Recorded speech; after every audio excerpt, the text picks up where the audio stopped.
Так, бәріне сәлем достар. Мен бүгін GER 40 индексінде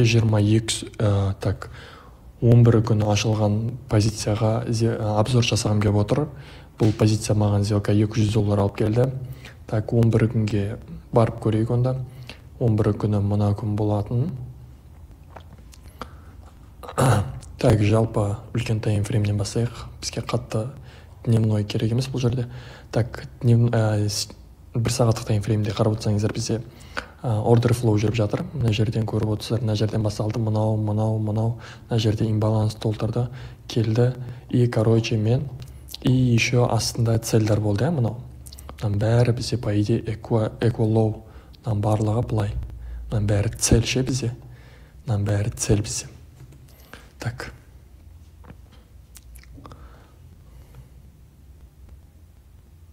Короче, бәрі цель бізде. Осы цель бізге негізі день шартовый болды. Контекст шорт болды, потому что үстінен order flow келатыр, астында цель бар. Кейін, так, бізде алып салайын барлығын. Так. 15 минуттық таймфреймға өтейін. Мен негізі мына жерден шорт күттім. Осы жер, бұл жер емес, мен мына жерден күттім шортты. Так, осы жерлерден күттім примерно шортты. Мен осылай ойладым, осылай астына түседі. Так, көрейік не болатын. Бізге негізі бұл индекс өте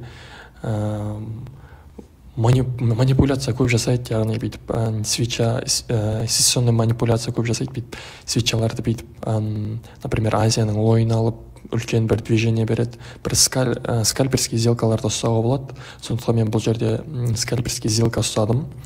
Против контекста сразу айтам. Потому что маған бұндай моменттерді мен так көзбен көп үйренгенмін, көріп, сондықтан бұл моментті жібергім келген жоқ. Так, так, осылай бізде жаңағы Франкфурт сессиясы ашылады. И бізде, короче, мына лондонский сессия, Франкфурттың лойын және Азияның мына жердегі бір жаңағы ликвидность алып кетеді. Кейін мен, короче, мынаны көрем да, сразу примерно бізге мына жаққа дейін лонг соға болады дейм да. Расчет позицияны салып көрем, маған тек профитке келіп тұр, риск менеджментқа келіп тұр дейм да, сразу сделкаға кірем. Сөйтіп маған бұл почти 1,6 ма сондай процент, 1,6 соотношениеде сделкамды жауып тастаймын. Осы моментті көрдім, мен мына жерде былай кесіп алды, 15 минуттыққа кірдім да. Мына жердегі свитчаны алғасын, мына жерлерден 692-ден примерно осы жерлерден сразу кіріп кеттім. Тек мына жерге дейін қойдым примерно. И осы жерден кірдім да, осы жақтан өзімнің плюс сделкамды алдым. Бірақ дальнейшем бұл күн бізде дальше шортқа кеткен, себебі контекст шорт еді. Мен ойлағам, мынаны алып кететін шығар деп, бірақ оны алған жоқ. Ол дейтін бізде мына ликвидностьтарды алыпты, мынаған дейін алмапты жоқ, мынаған алыпты. Так, осын алғанда, дальше мына жерден 3 минуттыққа слом берген, мен плюс алғаннан кейін қайтып дальше сделкаға кірген жоқпын. Мына жерде так, мына жерлерден примерно слом берген да, дальше осы жерден позиция соғада болатын еді шортқа, дальше шортқа кеткен. Бірақ мен жаңағыдай кішкене против контекста скальперский сделка ұстадым. Так, дальше бізде бұл күн, дальше бұл күн бізде,